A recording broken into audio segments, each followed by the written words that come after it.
This morning on DC News Now, calling for change.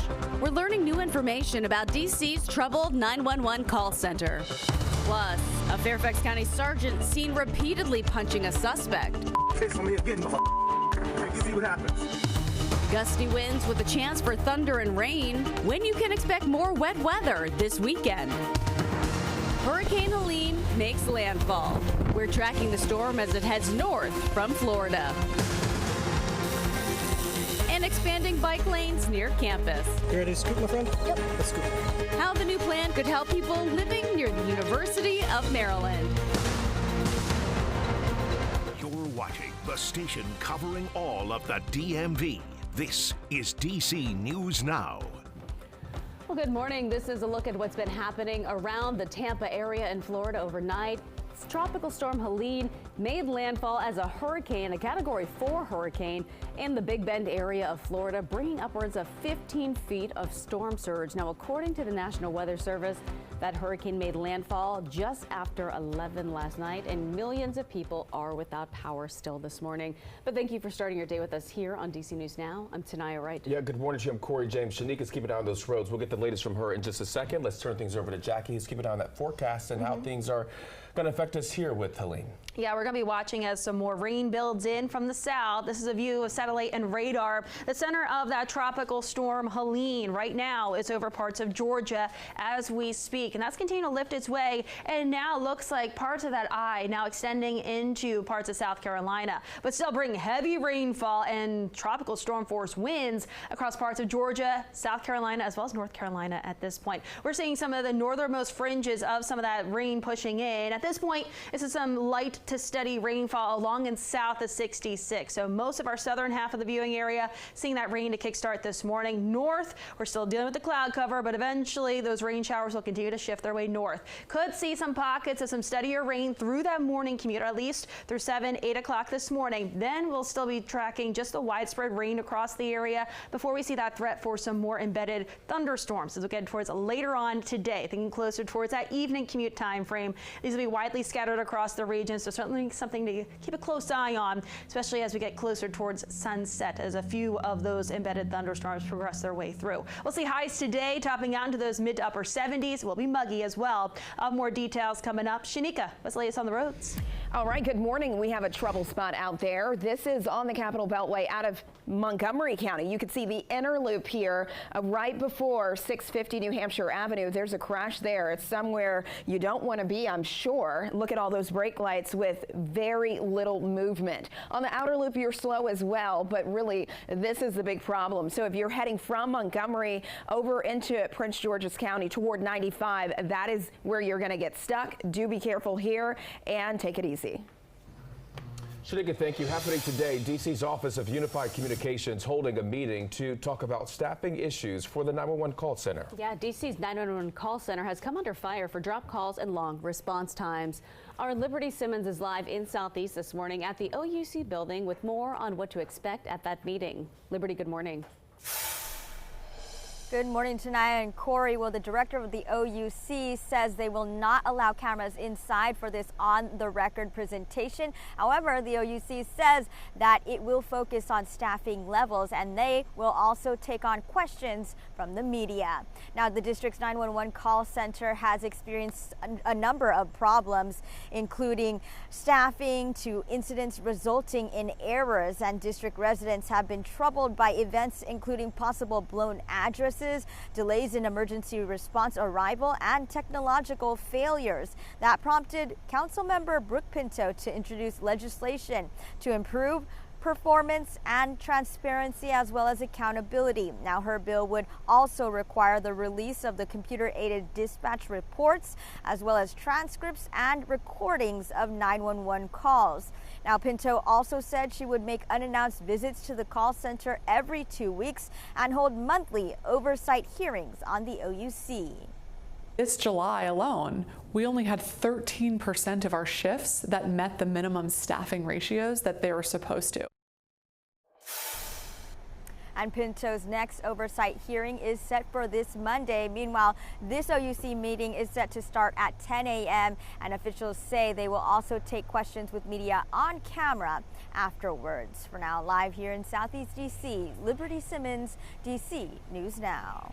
All right, thank you, Liberty. Well, Naresh Bhatt, the husband of missing mother Mamta Kafli Bhatt, is due back in court this afternoon. Naresh is charged with concealing a body in connection with the disappearance of his wife. Now, he has not been charged with murder. The Manassas Park Police Chief previously told DC News Now that he hopes additional charges will be coming. Mamta's body still has not been found. Bhatt remains in custody without bond. His trial is set for December 9th. Then happening tonight, the Manassas Park Police Department holding a candlelight vigil for Mamta. Police say they're going to provide candles to be lit as a time of reflection. That is set to start at 6 o'clock. The man charged with killing his wife and another man at his home in Reston, Virginia, is back in court today. That's right. Brendan Benefield was arrested earlier this month, which was nearly a year since the incident happened. Our Yamari Sase is live this morning at the Fairfax County Courthouse. So, Yamari, what can we expect today in court? Yeah, good morning. Well, in court today, a judge will determine whether Brendan Benefield should remain behind bars. He's accused of allegedly killing his wife, Christine Benefield, and Joseph Ryan. Now, Benefield is actually facing about 4 counts of aggravated assault and also a count of use of a firearm in the commission of a felony. Now, this is all due to an incident that happened last year in February. Police found the wife, Christine, stabbed in the upstairs bedroom of their home, and she was near Ryan, who was shot. Now, months after the couple's au pair, Juliana Perez Magalhaes, was arrested, and she was charged for allegedly shooting and killing Ryan, and she's currently being held without bond. But today, Benefield will be in court today at 9 a.m., and a trial has been set for him for February next year. We're now reporting in Fairfax County. I'm Yamar Sase, DC News Now. Yamari, thank you. Happening now, D.C. police say they need your help finding a woman in a car used in a possible abduction in Southeast yesterday. Officers say 21-year-old Amani Anderson was forced into a car near Brandywine and 4th Streets. Now, they believe Anderson knew the suspect and was arguing with them before being taken. Police say the car is a white Infiniti Q54 with Virginia tags reading 34D631. Anderson is about 5'3" and 170 pounds. In Maryland, a man is dead after being hit by a driver while walking in Montgomery County. It happened around 7 o'clock last night near East Franklin Avenue and Seminole Street. Officers say he was taken to the hospital where he died. It is unclear where he was when he was struck. However, police say the driver stayed at the scene. And Councilmember Treyon White holding a community meeting for Ward 8 seniors. Now, the meeting was held yesterday at the Congress Heights Senior Center. White is facing a federal bribery charge, accused of accepting thousands of dollars in political favors. During that meeting, he was asked who was representing Ward 8 now that the council has removed him as chair of a committee. White says despite losing the title, he will continue to represent the people of Ward 8. So we do have representation here, and I continue to represent us as well as I can, as long as I can, as long as I have breath in my body. And White says he is innocent and will fight the charge in court. But for now, families in Ward 8 will need to lean on the other 6 representatives in leadership roles.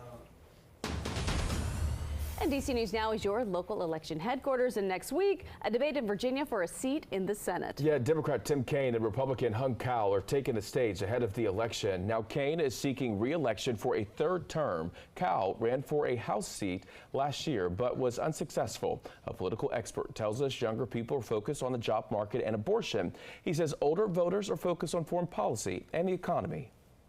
They're the ones that's balancing the checkbook at the end of the month. They're the ones that's paying the bills. They're the ones that's seeing the increased prices of groceries. They're the ones that's seeing the price of gasoline fluctuate.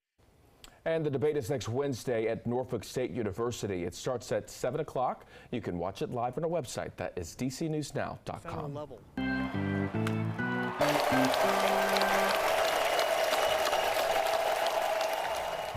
And there he is, Veterans National pitcher Patrick Corbin receiving a standing ovation for what could be his final start for the team. He has played in Washington for half of his 12-year-long pro career, helping the team win the World Series in 2019. Now, in that series, he pitched 3 innings in Game 7 to win that title. He will enter free agency as the team will likely try to develop the younger players in the clubhouse. And the Nats playing their final game of the season this weekend, taking on the Phillies at home. Now, the first game of the series will kick off this evening at 6:45. They're going to play 2 more against Philadelphia on Saturday and Sunday. Right now, they have a record of 69-90. They did not qualify for the playoffs. And if you attend tomorrow's game, you are going to get this pretty cool jersey. Oh, it's cute. It's part of their jersey series. So this is the hockey one. So this is, I think it's the first 20,000 people to attend. Ooh, I'm hitting my microphone. We'll get this cool thing, but this one is already claimed by Tosin. Oh, so she deserves it. Yes, she does. She works hard. She would like this one. So you have more incentives to go to the final games. All right, your time right now is coming up on 7:10 on a Friday. People across the DMV gearing up for the potential impact of Helene. Yeah, we're tracking the storm as it moves from Florida. Plus, also hit this morning, take a look at this new video showing a Fairfax County sergeant in Virginia repeatedly punching a suspect. What officials are saying about the incident. But first, we are taking a live look outside. Jackie, ooh, it looks a bit foggier and cloudier. Yeah, much of the same as what we've seen over the last couple of days here locally again. But as we look at radar, we are tracking as more rain continues to lift its way in. This is on the outer fringes of Helene, some of the northernmost parts of some of the rain bands starting to push into our area. But Helene right now, still well down towards our south. More details, timing, look at that 7-day right after the break.